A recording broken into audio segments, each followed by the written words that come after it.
اللہ الرحمن الرحیم۔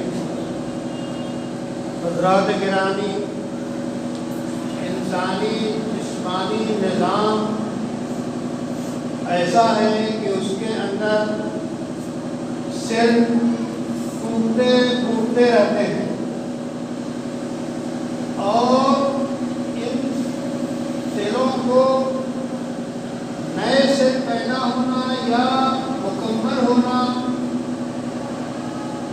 کیسے ہوتا ہے، اس کے لیے میڈیکل سائنس کی تحقیقات بتاتی ہیں کہ جب انسان روزے رکھتا ہے تو روزے رکھنے کی وجہ سے وہ ٹوٹے پرانے سیل جو ہے وہ نئے بن جاتے ہیں اور ان کی ریپیئرنگ اور وہ بہتر ہو جاتے ہیں اور پھر انسان کا جسم توانا اور صحت مند رہتا ہے۔ حاصل یہ کہ آنے والا جو مہینہ ہے رمضان کا مہینہ ہے اور اس کا بنیادی فریضہ جو ہے وہ دن میں روزے رکھنا ہے، تو ایک مہینہ روزے رکھنے سے انسان کے جسمانی نظام کی کس بہتر طریقے پر جو ہے وہ اصلاح ہو جاتی ہے اور اس کے اندر نمو اور ارتقاء کی صلاحیت بڑھ جاتی ہے۔ تو یہ روزوں کا جسمانی فائدہ اور انسان کی جسمانی صحت اللہ کی نعمتوں میں سے ایک نعمت ہے۔ اغتنم خمسا قبل خمس صحتک قبل مرضک، کہ جن 5 چیزیں جو بنیادی ہیں ان کو غنیمت سمجھنا چاہیے، ان میں سے ایک صحت ہے کہ صحت کی حالت کو غنیمت سمجھیے، اس کو اچھے کام میں لگائیے، عبادت و ریاضت میں لگائیے، خدمت خلق میں لگائیے، دنیا کی ترقیات میں لگائیے تاکہ آخرت کو آپ پا سکیں۔ تو صحت کی قدردانی اور صحت کی طرف توجہ انتہائی اہم چیز ہے۔ رسول اکرم صلی اللہ علیہ وسلم نے رمضان کے پہلے یعنی آخری شعبان میں ایک عظیم خطاب فرمایا۔ رسول اللہ صلی اللہ علیہ وسلم کے سارے خطاب انمول، جامع، انتہائی اہم، مفید، نافع ہوتے ہیں۔ آج صلی اللہ علیہ وسلم نے اس موقع پر جو خطاب فرمایا ہے اس میں رمضان کے بارے میں بنیادی باتیں بتائیں۔ سب سے پہلے تو آپ نے یہ فرمایا قد اضلکم شہر رمضان، رمضان کا مہینہ سایہ فگن ہو گیا، یعنی اللہ کا حکم ہوگا تو کل پرسوں جو ہے ابھی رمضان شروع ہوا جاتا ہے، تو رمضان شروع ہونے سے پہلے آپ فرما رہے ہیں کہ رمضان سایہ فگن ہو گیا۔ یہ عربی کا ایک خاص اسلوب ہے کہ جس بات کا ہونا یقینی ہوتا ہے اس کو اس طرح فرماتے ہیں کہ یہ چیز ہو گئی، تو میرا رمضان سایہ فگن ہو گیا۔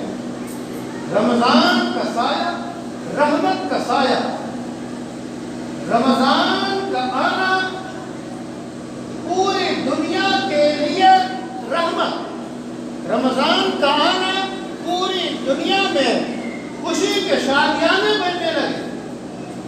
یہ رحمتوں کا، مغفرتوں کا، اللہ کی رحمت کی بارشوں کا مہینہ۔ تو یہ تعارف کرایا آپ صلی اللہ علیہ وسلم نے کہ رمضان سایہ فگن ہو۔ پھر یہ تعارف فرماتے ہیں آپ کہ اس مہینے میں ایک رات ایسی ہے جو 1000 مہینے سے بہتر ہے اور وہ شب قدر۔ تو رمضان شروع ہونے سے پہلے ہی آپ شوق دلا رہے ہیں، لوگوں کے اندر رغبت پیدا فرما رہے ہیں کہ یہ مہینہ تو ایسا ہے کہ اس میں ایک رات ایسی ہے جو 1000 مہینے سے بہتر، وہ شب قدر ہے۔ پوری سورہ اس کے بارے میں ہے، اِنَّا أَنزَلْنَاهُ فِي لَيْلَةِ الْقَدْرِ، ہم نے قرآن کو اتارا شب قدر۔ تو یہ شب قدر 1000 مہینے سے بہتر کا مطلب کیا ہے؟ ایک طرف 1000 مہینے ایسے ہو جس میں شب قدر نہ ہو اور ایک شب قدر ہو، تو یہ شب قدر کی عبادت 1000 مہینے کی راتوں سے بہتر ہے۔ کس قدر اس کی عظمت ہے، ابھی سے پختہ ارادہ کر لینا چاہیے کہ اس شب کے ہم قدرداں ہوں گے اور اس شب کے اندر ہم پوری توجہ سے اللہ کی طرف متوجہ ہوں گے، اس کے خیر کو حاصل کرنے کی کوشش کریں گے۔ اسی طرح آپ نے فرمایا یہ وہ مہینہ جس میں قرآن نازل کیا گیا، سبحان اللہ۔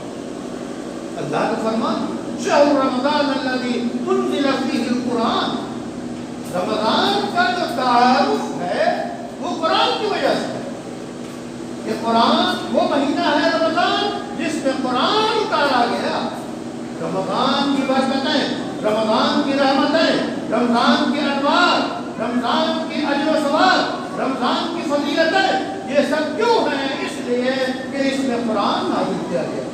وہ قرآن جو انسانیت کے لیے دستور ہے، ہدی للناس، رہنما ہے، دستور انسانیت صرف اور صرف قرآن اور اس کی تفاصیل۔ یہی ایک انسان کو کامیابی کی سے ہمکنار کر سکتا ہے، یہی ایک دستور۔ اس لیے قرآن اتارا گیا، آپ نے فرما دیا۔ اور قرآن صراحہ ہدایت ہے، قرآن کے مطابق زندگی گزارنا انسان کی فلاح و بہبود کے لیے ضروری ہے۔ پھر آپ نے فرمایا یہ وہ مہینہ ہے جس کے روزے فرض کیے گئے۔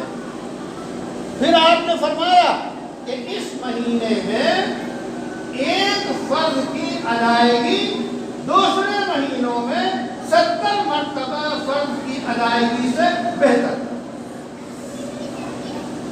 ابھی آپ یہ جو جمعہ پڑھیں گے